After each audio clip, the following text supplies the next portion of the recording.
Hello everyone, today we're going to talk about marginal and conditional distributions of continuous random variables. The motivation for this is that when you have a model that has several different quantities, you're often interested in isolating the probabilistic behavior of individual quantities or the conditional behavior of some of the quantities, assuming that some other quantities have fixed values. The prerequisites for this material are conditional probability, multivariate continuous random variables, and I should have written there independence and conditional independence also. Okay, so let's go to this example that we already used when we talked about multivariate continuous random variables. We have an otter that lives in this very conveniently shaped lake, and there's constant density that the otter is at any point in the lake. So basically the PDF is equal to 2 inside the lake and 0 everywhere else because the lake has area equal to 2. Okay, so now what if we care only about the latitude? Okay, we only care about the A coordinate here. Okay, so basically what we're saying is that we only care about the random variable A. When we want to characterize a random variable, we always do the same thing, we always do the same thing. I recommend that you do the same thing, which is go for the cumulative distribution function, go for the CDF. The CDF has a very concrete meaning in terms of probability. Okay, what's the CDF of this random variable A in this case? It's just the probability that it's below a certain fixed value. And now we can take a look at this event. We have here a probability of an event. We know the joint PDF of the random variables involved. We're going to be able to compute that. So in this case, let's say that this value, sometimes it's also useful to plug in values. So here, for example, if A was equal to 0.5, we're interested in the probability that the otter is somewhere here. We already established that in order to find probabilities from the joint PDF, you just integrate over the region of interest. So we have to integrate over this region. We're basically integrating over all of B, and we're integrating A until 0.5, or in general until this fixed value. Okay, that gives us the value of the CDF of this variable of interest. I'm just writing down what we just did. We took the joint PDF, we integrated it over all of B, because again, we're interested in all of B, the probability of being in that region that includes all of B, and we're only integrating up until A. This gives us an expression for our CDF of interest in terms of the joint PDF. Now, in order to derive the PDF, because we're usually more interested in densities, in order to derive the density of A, we need to differentiate this with respect to A.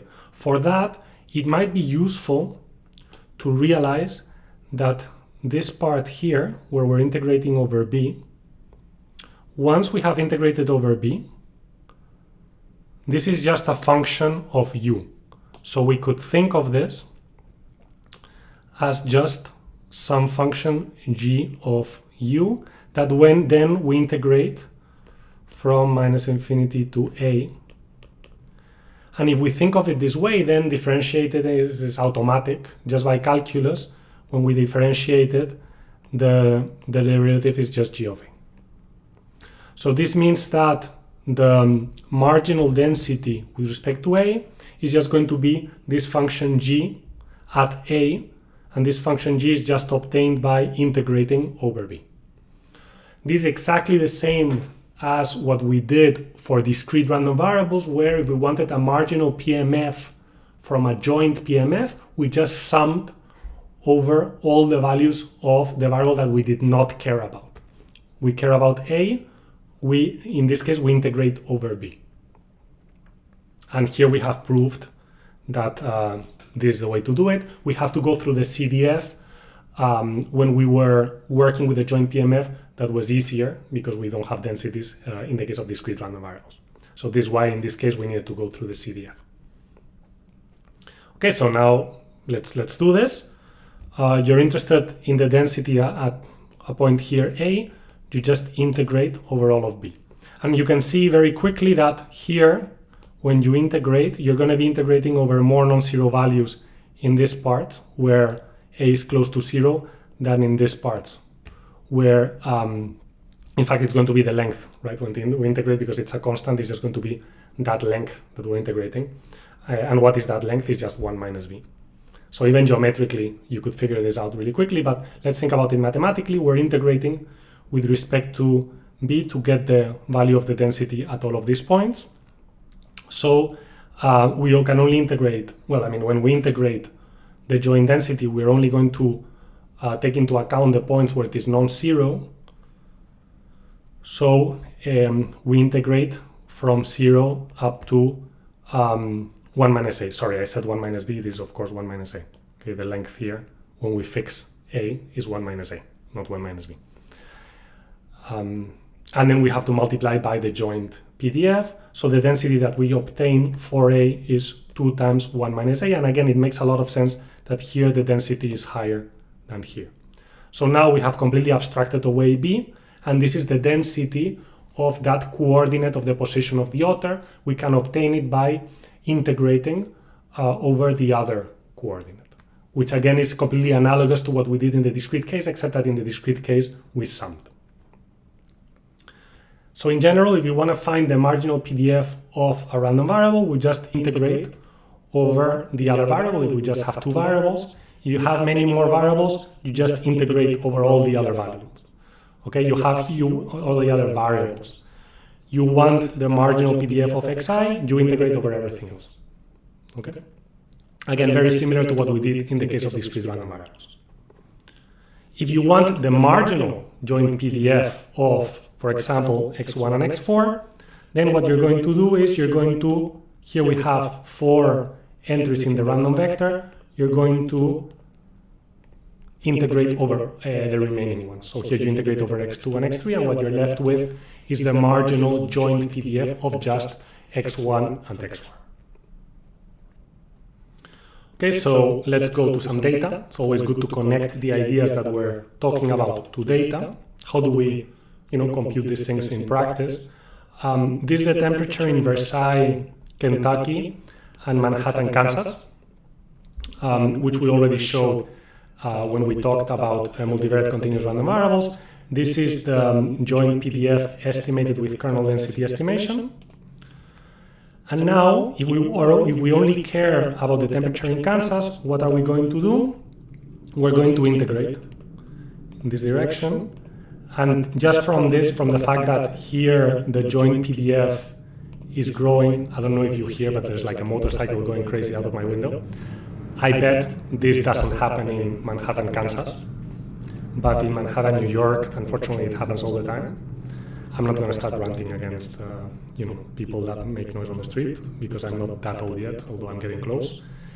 Let me just continue with this. When we integrate, we're probably going to find higher density here just because we know that the PDF is like a little mountain that is coming up on that side thanks to the contour lines. However, I do want to ask you, do you think this is how we're going to actually compute the marginal PDF in practice? Are we going to first approximate the joint PDF, which is already difficult, right? Because you have to decide on the bandwidth. And then are we going to integrate it, which is kind of annoying to integrate? Or is there an easier way of computing this marginal PDF? Think about it for a moment. And there is a much easier way, right? You just look at the coordinate corresponding to Manhattan, and you do kernel density estimate just on that coordinate, and you're going to get, what you want, which is an approximation of the marginal PDF without having to integrate anything. Okay, I hope that makes sense, because remember that the joint PDF characterizes the joint distribution of random variables, but we can also consider the random variables individually, and our definition of PDF for those individual random variables still holds. So you can still approximate that PDF with kernel density estimation, and that's exactly what I did here, and I end up with a shape that is a little bit what I kind of predicted before. If we do it for Versailles, Kentucky, we realize that it's slightly hotter in this part of Kansas, at least with respect to that part of Kentucky. I don't know, I've never been in Kansas or Kentucky, although I would like to go. I like basketball, so these are good places. Anyways, let me not start ranting, start rambling. Okay, so that was it for marginal distributions. Now we're going to consider conditional distributions where we observe that a particular variable has a certain value. So here we see that like we're in the otter, in the case of the otter again, and we find out that the latitude of the otter, like maybe we're looking from here, and we figure out that the latitude is 0.75, but we have no idea where the otter is. We know the otter is on this line. Actually, the line is drawn here much better, but we don't know exactly where it is on that line. So if we don't know any math, but we know that, the density represents, where the otter could be, probably what you would do is you would say, okay, let me just slice the density there. Let's just slice the density on this red line and see what we get. And this is what we get if we choose that slice of the density. And you could be tempted to say, that's a conditional density, we're done here. But then you might think, okay, but is this a valid density for a random variable? Because conditional densities should also be valid densities. And what you realize is that this thing does not integrate to 1.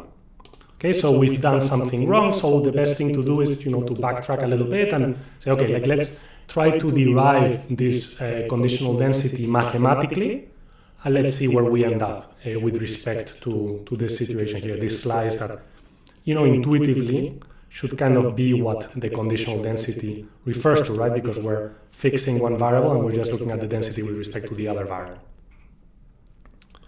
Okay, so a challenge that we encounter when we try to define conditional densities mathematically is that we're trying to condition on an event, which is that a continuous random variable is equal to a specific value, that has what probability?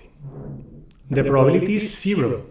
I hope you remember that discussion where you have a continuous random variable, the CDF equals continuous, the probability of a single point is actually going to be 0.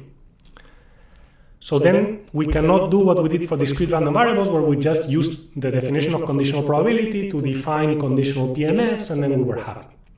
Here we're going to do a little bit more work.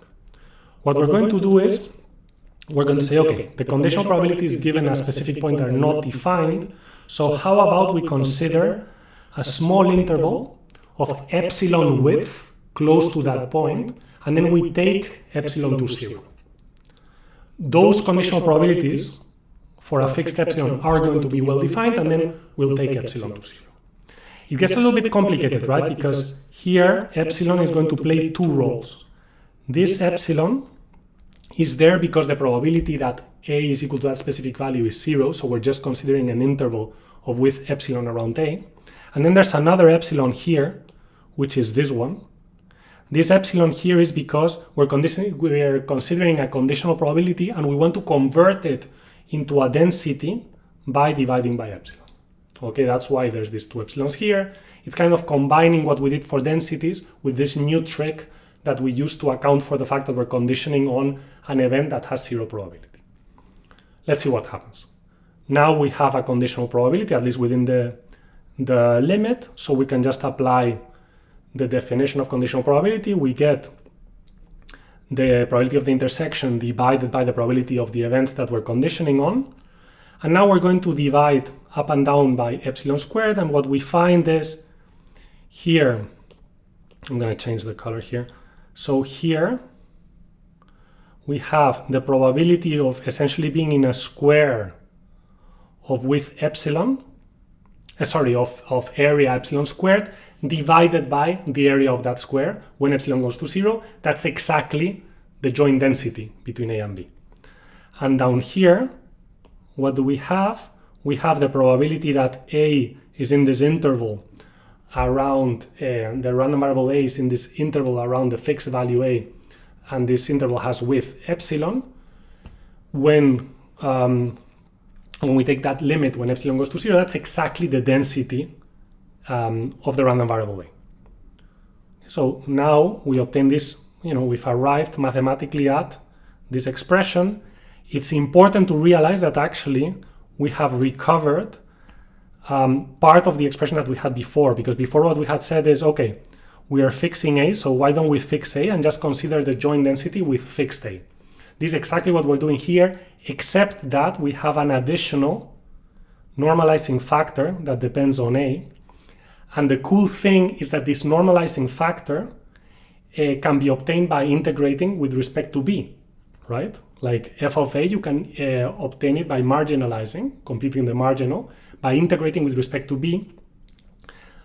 For that particular value of A, let's say 0.75, you're going to integrate on exactly the slice that we have been talking about. So you're going to be dividing by exactly the area under this slice of the joint PDF. So essentially, we did a lot of math, but we would have arrived at exactly the same place if we had only said, okay, let's slice the joint PDF, let's divide by the area of whatever we get so that it integrates to 1 and it's a valid density.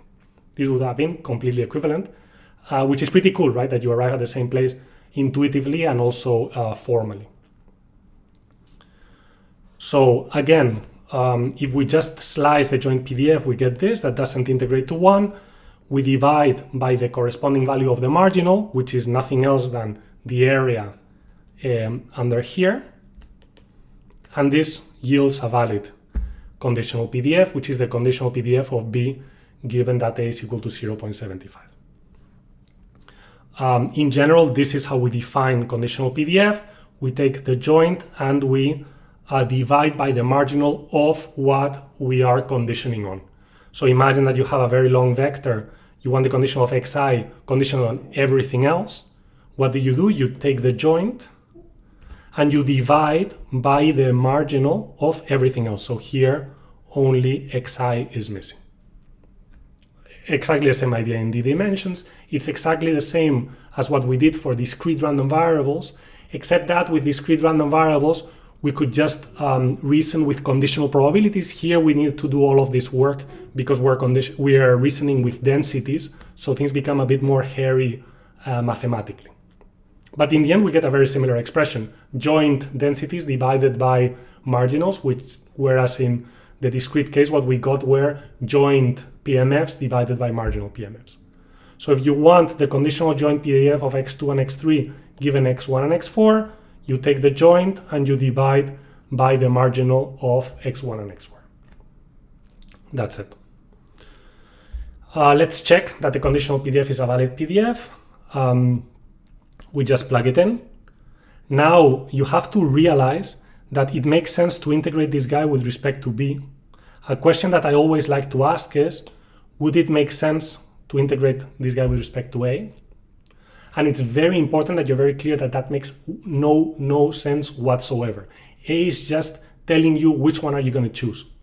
So when we go back, actually I'll tell you again in a moment, but A, because I want a better picture, that is in a moment. A is just telling you which slice you are choosing, and for each slice you're getting a different distribution. But the distribution is over B, and that's super important to remember. When we integrate over B, here we have this slice of AB that we have integrated over B, that we're integrating over B, divided by the marginal with respect to A. But what happens when we integrate this thing with respect to B? We just get the marginal with respect to A. So this is going to integrate to 1, which is what I had already kind of explained, which is like the normalizing factor is the factor that it should be so that the whole thing integrates to 1. Just by definition of the conditional PDF, we get the chain rule for continuous random variables where we have the joint is equal to the marginal times the condition. This is exactly the same, and you can do it in every order you want. When you have more random variables, exactly the same. This is the same as we saw for the joint PMF, where it factors into the marginal times the conditional times the conditional. And we always take out, this is also like for events, First you take out x1, then you take out x1, you have to condition on, sorry, you take out x2, you have to condition on x1. You always condition on whatever you've taken out before. And you can do this in any order. It's very important to do this in a smart order because usually you're going to have conditional independence assumptions. We'll get to that in a moment. And depending on how you how you apply the chain rule, you will be able to exploit them or not. This is exactly the same as with multivariate discrete random variables. Again, very important to remember, any order works. Okay, so let's take a look at some pictures. Here we have again the temperature in Versailles and Manhattan. And let's say that we're interested in knowing what happens in Kentucky, in Versailles, when it's very, very cold in Manhattan. So then we have this slice, and this is what I mean by the fact that this value of -10 that we're conditioning on only tells you which slice you are on. That's it. You cannot really integrate with respect to it or anything else. That's what I wanted to say before. Okay, we expect it to also be quite cold in Kentucky, given that it's cold in Manhattan, just because of the shape of the joint PDF. We divide by the marginal at that point. So we take this slice, we divide by the marginal at that point. We have estimated both of these things through kernel density estimation, and boom, we get an estimate for the conditional. I want you to think about why, our estimate seems to be a little bit noisy. Think about it. We'll get back to this point in a moment. But first, let's take a look at some other slices. We slice at 0. Now we divide by this point instead, and we get this other shape. We slice at 10. Okay, and here, by the way, you can see that it's clearly warmer in Manhattan. Warmer in Versailles when in Manhattan it's 0 than when in Manhattan it's -10. When it's 10, it's even warmer. Okay, this is how the distribution looks like. This looks much more regular than what we obtained when we were conditioning on -10. So again, think about why that might be. We'll come back to that point. When it's 20 degrees in Manhattan, it's very nice weather in Kentucky. Although, there are some rare situations where it can be much colder or much warmer. And finally, when it's really, really hot in Manhattan, it's also usually hot in Kentucky, although not as hot. Okay, see that actually this is more centered at around 25. Okay, so the conditional kind of tells us what happens, what's going on in one place when there's a certain situation in the other place. Okay, so let me go back to that point about why some of these guys were noisier than others, because the fact that we're computing these conditional PDFs by dividing the joint density by the marginal density hides the fact that this depends on actually a certain point, right? In order to see that, remember that by definition, we can interpret the conditional density by the probability that here the temperature in Versailles is within a certain slice, given that the temperature in Manhattan is within another slice. So what we can do is we can say, okay, we're conditioning on, it's the density of B for points, like using only points for which A is close to a certain value. Like if we're conditioning on it being -10 in Manhattan, what we're saying is, let's only look at points where it's -10 degrees in Manhattan. So here I've highlighted points that are within within 0.5 degrees of -10. And you could just compute the density of those, and that should essentially approximate the conditional density that we have computed. And that's true. So this is, these are those points. I compute the density of them without, worrying about what's going on in Manhattan. This is very close to what we had estimated. And now we see that implicitly, this guy actually depends on a very small number of points, because here there aren't that many data points. There are many more, for example, around here. And that's why it's so noisy. When we go to higher temperatures, there are more points. So when we condition on 0, same thing, by the way, like we compute the 1D KD of just these points. This is not exactly the same, right, what we're doing with the density, because here I've decided to arbitrarily say, I'm just going to look at a slice where the temperature in Manhattan is within 0.5 degrees of 0. But it's, it's almost the same, and we obtain a very similar shape, which is reassuring. Now we see more and more points as we approach higher temperatures, and this explains why our estimates are smoother. Notice that we're making an arbitrary choice here where we're saying, okay, I'm just going to look at a slice of 1 degree or 0.5 degrees around 10 degrees in Manhattan, and then you take KDE with a certain bandwidth. Here, we were basically taking the 2D KDE and dividing it by the marginal, also estimated via KDE, and through the bandwidths selected for those two, we're also essentially choosing how we weigh each of these points. But at the end of the day, the points are the points, so that's why we end up with a similar shape.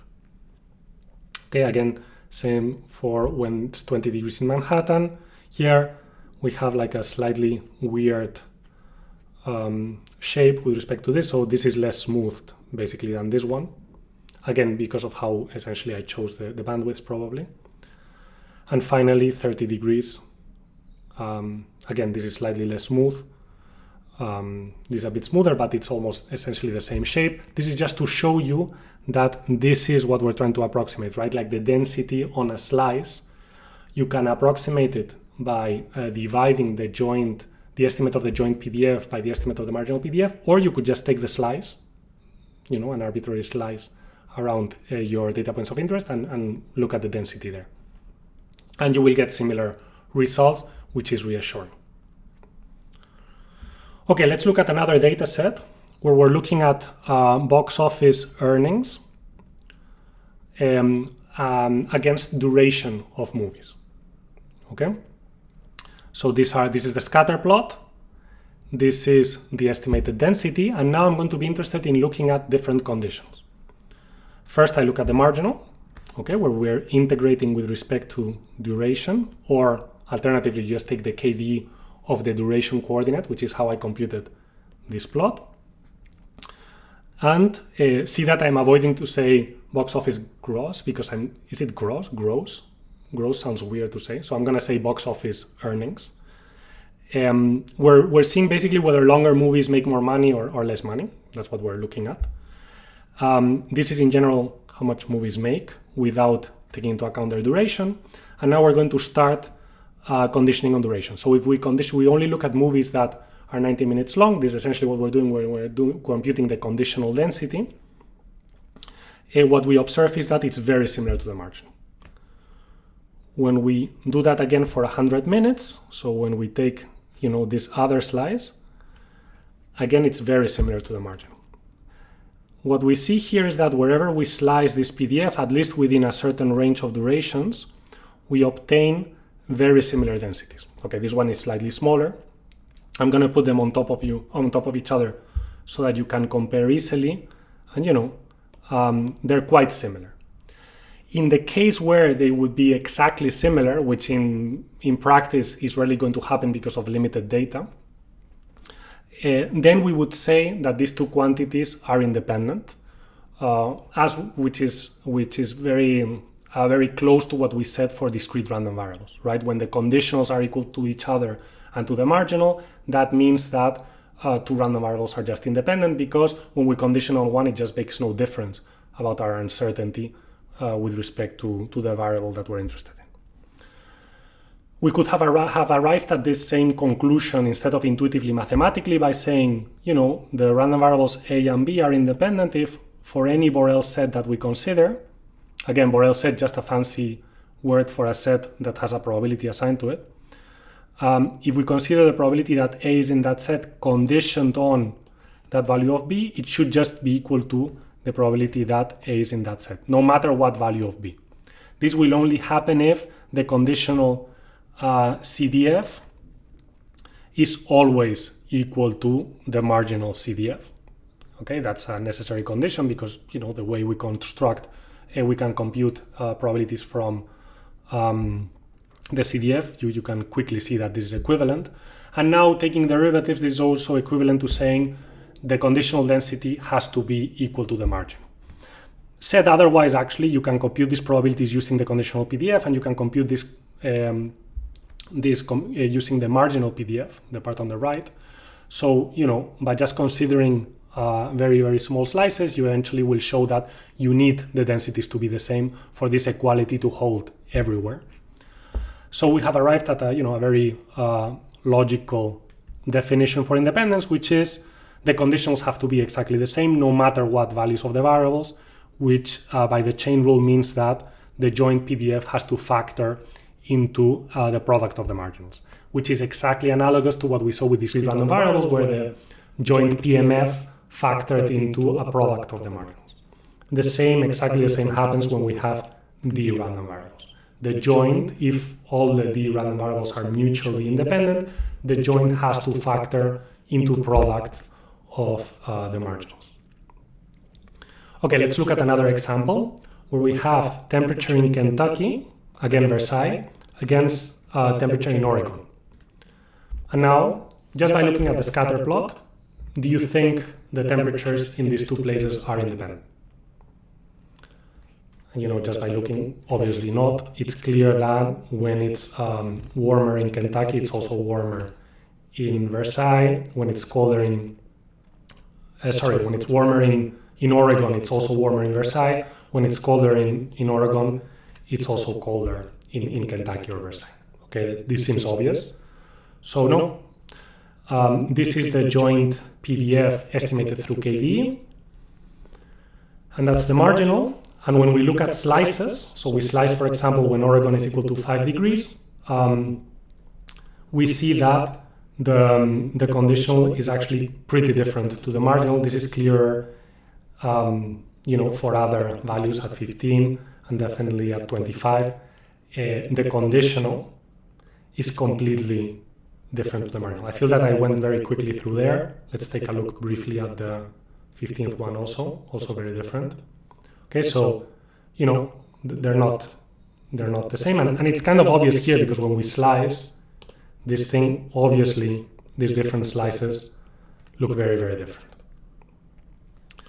So the temperature in Oregon and Kentucky are obviously not independent, which makes a lot of sense because these places are far, but still, just because of the time of day, the time of the season, and so on, there is going to be a dependence there. So no surprise. But now, let us condition on Manhattan, Kansas. So here we're considering the joint distribution of Versailles and Corvallis if we condition on Manhattan. Okay, so we'll condition, Manhattan it's, 0 degrees or something. What's the joint density in these two places when in Manhattan it's 0 degrees? And the way we compute it is just we compute the 3D density using KD, and we divide it by the margin. That's how we do it. When we do that, we're essentially looking at these points. So I didn't use these points, but I just wanted to show you the data that are relevant because this is actually important to look at. So these are the data that are relevant when Manhattan is at 15 degrees. Okay, the points that are highlighted in black. When I compute the conditional PDF, I get something like that. Okay. And interestingly, this is much more round, right? So now when we consider like these slices, it's plausible that the slices might look quite similar to each other. And in fact, they do.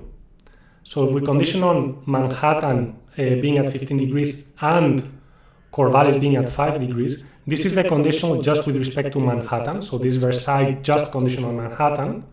When we look at the corresponding slice, and we also condition on Corvallis, apart from, so here we're conditioning just on Kansas, here we're conditioning on Kansas and Oregon, actually it's quite similar. Okay, like this is real world data, so they're never going to be exactly the same, but they're very similar. When we consider a different slice, so here we were considering slice where Corvallis is equal to 5, we have to consider slices where we have some data, right? Corvallis is equal to 15, again, it's quite similar. Not exactly the same, but quite similar. Let's take another temperature for Manhattan, 25, so it's warmer everywhere, because in Manhattan it's 25 degrees. We, like the joint PDF, again, if we slice it, it looks like it's going to be much more similar than in the previous case, when we slice this whole thing, right? So if we condition on Manhattan, suddenly there's much less dependence between Oregon and Kentucky. And we can see this again by just conditioning on Manhattan. This is the density of temperatures in Versailles, Kentucky, when we only condition on Manhattan. If additionally we condition on Corvallis, it's very similar. When Corvallis is 15 degrees, so we take that slice. When Corvallis is 25 degrees, we take this other slice. The same, very, very similar. Again, not exactly the same, but you know there's much less dependence.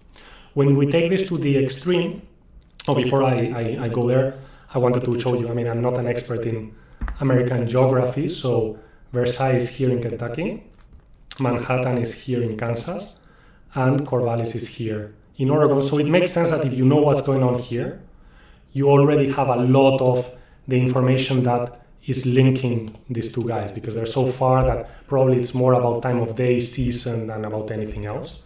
So if you already know what's going on here, that contains most of that information. So that's why this and this are approximately conditionally independent given this. Which brings me to my point, when we take this to the extreme, and if we condition on a third variable C, and I do want to highlight that because we have to condition C everywhere, if all the conditionals are the same, which means that by all the conditionals, I mean, if we look at B, this gets tricky, okay? So B conditioned on A is exact, given C is the same as B given C. I'll say that again. B conditioned on A and C is the same as B conditioned on C for every possible values. This is the same as saying that the conditional PDF factorizes into the product of the conditional marginals, because we always need to condition on, in this case, Manhattan. Okay, C here would be Manhattan, Kansas, the temperature in Manhattan, Kansas. When that happens, we say that variables are conditionally independent, and as you have seen, this naturally arises in many practical problems, this kind of structure, and we need to exploit it because of the curse of dimensionality. And in fact, often we assume it like in naive Bayes, just willy-nilly, even though it doesn't hold, because we need to do something. So this concept is extremely important in modeling and in machine learning. Same thing when you have like a random vector. If you want to say that all the entries of the random vector are conditionally independent given another random vector, you just condition on the random vector, and in that case, the joint of these guys has to be equal to the product of the marginals, but always conditioning on whatever you're conditioning on, okay? You always need to condition on the same thing.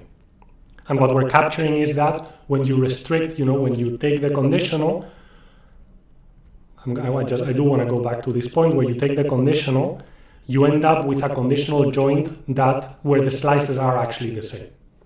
And that does not imply that the original one, okay, so I'll be a little bit annoying and I'll go back. It doesn't imply that the original one is like that, right? So here we saw that these slices were very, very different, but when we started conditioning on the temperature in Manhattan, then we obtained conditional joints for which the slices were actually the same. This shows that independence and conditional independence do not imply each other, and we had already established that for events, but it's good to remind ourselves. Okay, I got excited there talking about conditional independence. Okay, so what have we learned? We have learned how to compute marginal PDFs that help us isolate the behavior of individual quantities within a model where we have many quantities. We have learned how to compute conditional PDFs, which is very tricky because we're conditioning on an event with zero probability. Okay, and basically what we do is we slice the joint PDF and then we normalize it so that we get a valid density. And then we have defined independence and conditional independence, and we have shown that in some real-life data sets we actually see both independence and conditional independence. Thank you very much. At least approximately. We see it at least approximately.